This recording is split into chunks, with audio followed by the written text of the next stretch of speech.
Halo semuanya, selamat datang kembali di channel ini. Admin harap kalian semua dalam keadaan baik-baik saja ya. Oke, ini dia Gundam Delta Kai, merupakan mobile suit prototipe kembangan dari Delta Plus yang dibuat dengan beberapa perangkat tambahan khusus. Delta Kai merupakan mesin uji coba yang muncul pertama kali dalam manga mobile suit Gundam UC0094 Across the Sky. Delta Kai dieksperimenkan sebagai mobile suit yang ditunjukin untuk mengetahui perubahan fungsional seperti apa yang ditunjukin oleh berbagai senjata di beberapa mobile suit seperti Delta Gundam ataupun Delta Plus yang dapat diubah menjadi bentuk Wave Rider atau mode terbang. Namun bedanya Delta Kai ini dirancang khusus untuk kemampuan serangnya yang data pengembangannya diambil dari Delta Plus. Jadi bisa dibilang Delta Kai ini ya merupakan versi upgrade dari Delta Plus dengan penambahan berbagai fitur serta persenjataan. Dan tetap fitur Wave Rider atau mode terbang dari Delta Plus juga masih ada dalam Ni Gundam. Makanya dari desain yang ditampilkan dalam Ni Gundam, kita masih bisa ngeliat desain dari bentuk dasar dari mobile suit Delta Plus, seperti bagian baunya yang naik ke atas serta beberapa bagian anggota badan lainnya yang ngambil desain umum dari Delta Plus. Nah, untuk warna-warna dari Delta Kai sendiri dicat dengan warna yang mencolok, yakni warna kombinasi antara putih dan kebiruan ungu cerah gitu. Dan ada juga warna kuning sedikit. Warna-warna ini benar-benar gambarin mobile suit dengan tampilan warna yang jauh lebih fresh dari pendahulunya, yaitu Delta Plus yang cenderung dicat dengan warna gelap kusam gitu ya. Nah, berbeda juga dari Delta Plus, ukuran bodi dari Gundam Delta Kai ini jauh lebih gemuk dan berbobot gitu ya, karena beberapa tambahan peralatan serta fitur tempur khusus yang ditanamkan pada Ni Gundam. Peralatan dan fitur tersebutlah yang menjadi tujuan utama kenapa proyek pengembangan Delta Kai ini dibangun sebagai mobile suit uji coba yang mendemonstrasikan teknologi peralatan khusus yang ditambahkan. Oh ya, meskipun dikembangin dari Delta Plus yang notabene bukan merupakan mobile suit tipe Gundam, untuk Delta Kai ini sudah merupakan mobile suit tipe Gundam ya BTW. Makanya kita bisa ngelihat ada tanduk khas Gundam di bagian kepalanya. Oh ya, BTW Delta Kai ini masih satu garis keturunan sama leluhurnya Delta Gundam ya, yang merupakan bagian dari proyek Zeta. Nah, artinya Delta Kai ini juga masih satu saudara dengan Yakushiki. Hanya saja Delta Kai ini mobile suit yang dikembangkan dari data Delta Plus, yang mana Delta Plus sendiri merupakan hasil penyempurnaan dari Delta Gundam dengan penerapan fitur utamanya untuk bertransformasi ke mode Wave Rider atau mode terbang. Nah, bisa dibilang dari garis keturunan tersebut, Delta Kai ini merupakan produk akhir alias produk yang paling sempurna yang meliputi berbagai peralatan serta fitur khusus yang sebelumnya tidak terdapat pada pendahulunya. Nah, salah satu penambahan fitur yang paling mencolok atau bisa dibilang fitur terbesar dan yang paling utama yang terdapat dalam Ni Gundam ialah adanya fitur Nitro System atau kepanjangan dari New Type Injection Trace Reform All Type System. Nah, Nitro System ini merupakan sistem Sekomu yang ditingkatkan ya, yang mampu merubah kemampuan pilot biasa atau orang-orang All Type menjadi memiliki kemampuan yang sekelas New Type. Ya, bisa dikatain pada saat pilot memiloti Ni Gundam dengan sistem Nitronya ini, untuk sementara waktu mereka akan menjadi kayak semacam New Type buatan atau dapat disebut sebagai Cyber New Type dengan peningkatan berbagai aspek pada saat bertempur. Kemampuan pengendalian mereka atas mobile suit akan meningkat pesat dan bahkan mampu bertindak secara agresif dan tidak terkendali. Nah, selain peningkatan kemampuan dari pilot biasa menjadi pilot yang sekelas New Type, diketahui juga melalui Nitro System ini pilot biasa mampu mengendalikan persenjataan jarak jauh seperti persenjataan funnel yang terdapat dalam unit-unit yang dilengkapi dengan teknologi kembangan Sekomu.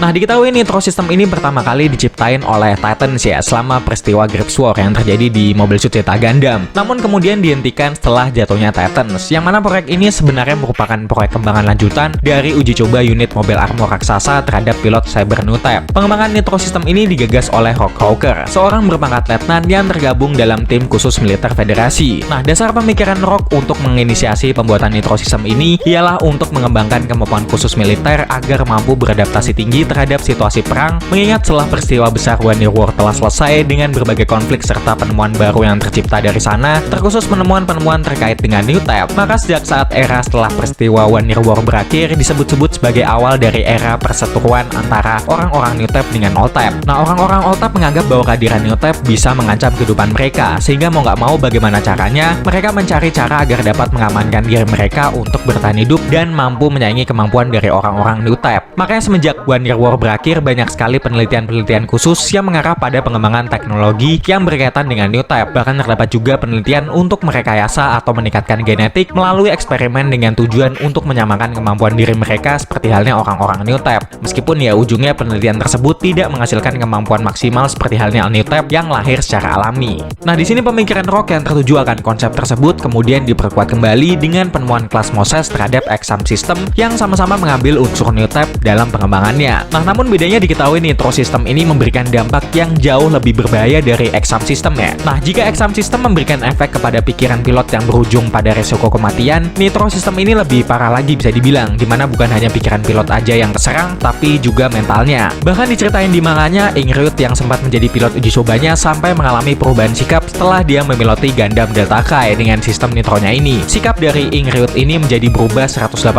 derajat gitu, dimana terlihat perangai sikapnya yang jauh lebih emosional. Nah, alasan kenapa sistem nitro ini berdampak seperti itu, hal tersebut dikarenakan cara kerja dari sistem nitro sendiri yang memaksa pilot untuk menulis ulang pikirannya sehingga memungkinkan pilot mendapatkan kemampuan seperti halnya New Type. Oh iya, pada saat nitro sistem ini diaktifin, Gundam Delta Kai akan ngeluarin kayak semacam nyala api biru gitu dari setiap bagian penggeraknya. Mungkin inilah alasan kenapa nih sistem dinamain nitro system ya, karena nyala apinya ini mirip sama warna-warna nitro yang biasa dipakai buat balapan mobil itu. Nah, ada nitro system ini juga mendukung pilot biasa untuk menggunakan sistem Seikomu ya, seperti penggunaan senjata funnel ketika bertempur. Makanya Gundam Delta Kai ini dilengkapi dengan 2 buah funnel yang diletakin di bagian punggung dengan posisi berdiri terlipat gitu. Yang mana funnel ini merupakan produk prototipe dari fin funnel yang digunain oleh Nu Gundam. Meskipun bedanya funnel Nu Gundam ini dikembangin dari fungsi Seikomu yang dikecilkan ke dalam Seiko Frame yang memang dikhususkan untuk seorang New Type, sedangkan funnel Delta Kai ini bisa dipakai siapa aja melalui nitro system ini. Maka dari itu ya bisa dibilang nitro system ini termasuk teknologi unggul yang ngebuat Delta Kai semakin sangar, bukan hanya dalam persenjataan melainkan juga fitur. Nah, persenjataan yang terdapat dalam Delta Kai ini cukup banyak ya, BTW, karena memang mobile suit ini sendiri diciptain sebagai mobile suit yang difokuskan kepada performa serang dengan penambahan peralatan khusus. Saking banyaknya persenjataan yang dilengkapi pada nih Gundam, kita bisa ngeliat bentuk dari Gundam Delta Kai yang kelihatan penuh gitu alias berat, terutama di bagian lengan kirinya yang kelihatan besar dan berat gitu. Nah, tapi meskipun kelihatan berat, persenjataan yang terdapat dalam lengan kiri Gundam Delta Kai ini bisa dibilang merupakan wadah berbagai macam fungsi senjata dari Delta Kai ya, karena dalam satu lengan kiri tersebut, tepatnya di bagian shieldnya, terdapat berbagai persenjataan seperti shield itu sendiri, beam saber, mega machine cannon, burst bolt, hingga high mega cannon. Namun tidak semua senjata tersebut secara serentak terpasang dalam satu lengan kirinya ya, melainkan opsional alias bisa diganti-ganti gitu. Nah, untuk lengan kanannya, Gundam Delta Kai menggenggam senjata Long Mega Buster, semacam beam rifle berlaras panjang yang kekuatan hancurnya setara dengan beam cannon. Long Mega Buster ini merupakan senjata sama yang terdapat dalam Mobile Suit Delta Plus ya. Ya, bisa dibilang Gundam Delta Kai ini rata-rata persenjataannya ya full beam semua. Jadi ya Gundam Delta Kai ini nggak perlu takut kehabisan energi pas lagi situasi tempur yang mengharuskan di Gundam gunain persenjataan jarak jauh.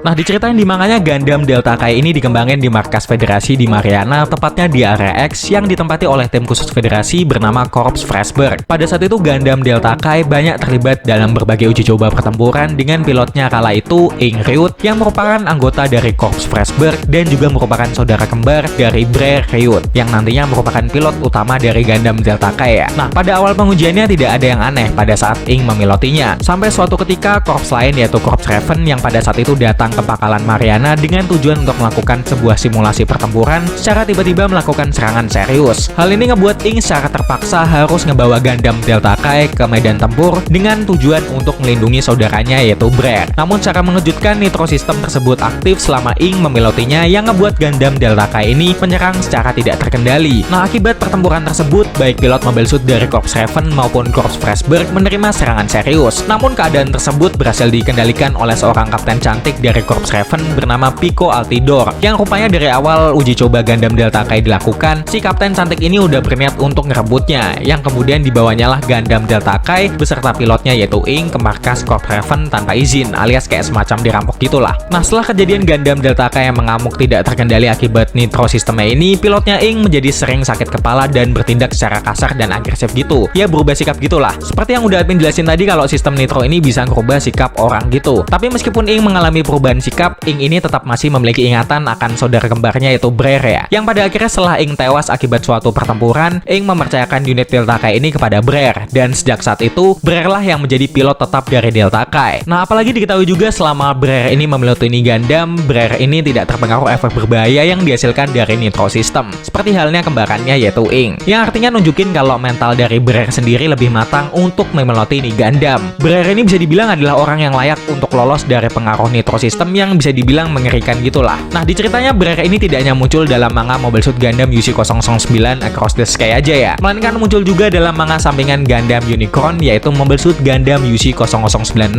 Lasan, dimana Brer bersama dengan Korps Raven muncul untuk membasmi sistem nitro yang sudah ngebuat saudara kembarnya Ing terbunuh. Nah, kalau menurut kalian gimana nih tanggapan kalian soal Gundam Delta Kai 1 ini? Kita diskusi di kolom komentar ya.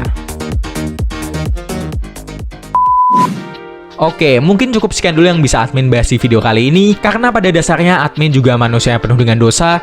Jika admin ada salah ucap dalam penyampaian informasi, tolong diperbaiki ataupun dilengkapi. Akhir kata, jangan lupa subscribe, like, komen kalau kalian mau ngasih saran ke admin bahas apa berikutnya, dan share video ini ke teman-teman kalian semua. Dan sampai jumpa di video-video berikutnya. Bye-bye!